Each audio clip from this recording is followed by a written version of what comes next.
Votre commentaire sur le premier tour, sur ces résultats?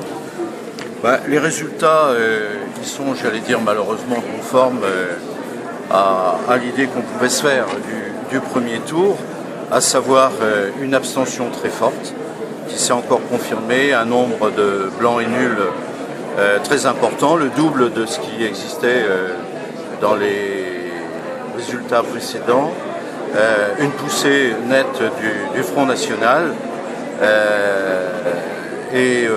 Ce que je peux retenir, c'est que notre liste, la liste que je mène, donc vire largement en tête, avec plus de 42%. La liste de droite n'obtient que, je dirais, à peine plus de 31%.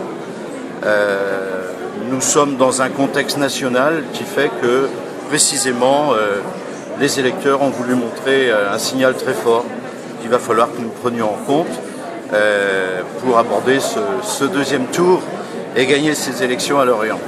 Il y a bien quand même une interprétation locale à faire, ce sont des élections quand même locales. On peut toujours tout dire. C'est vrai qu'aujourd'hui, avec 42% dans le contexte national dans lequel nous sommes, je crois que les électeurs n'ont pas voulu sanctionner a priori notre liste. Ils ont voulu exprimer, à mon avis, autre chose, qui tient aujourd'hui à la situation de désespérance dans laquelle se trouvent un certain nombre de personnes, et aussi au fait qu'il y a un rejet global, je dirais, d'une politique au plan national. C'est la lecture que nous faisons au travers des résultats qui sont obtenus dans d'autres villes également. Donc c'est vrai que le vote sanction était là. Pour autant, notre liste se situe à 42% et la droite ne progresse pas. La droite ne progresse pas, elle stagne au niveau où elle était, malgré une campagne très forte montée contre notre liste. Vous n'avez pas voulu négocier avec les autres partis de gauche avant le premier tour, est-ce que vous regrettez aujourd'hui? Il n'y a pas de regret à avoir, il y a le fait qu'ils ont fait un choix qui est celui d'être au premier tour, pour le reste on verra. Qu'est-ce qui va se passer maintenant alors?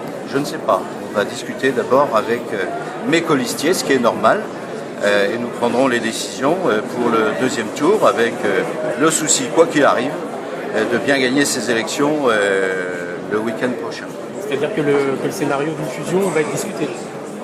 Mais je vais d'abord rencontrer mes colistiers, ce qui est bien normal. On n'a pas eu le temps de le faire puisqu'on vient d'avoir les résultats, et après nous aviserons.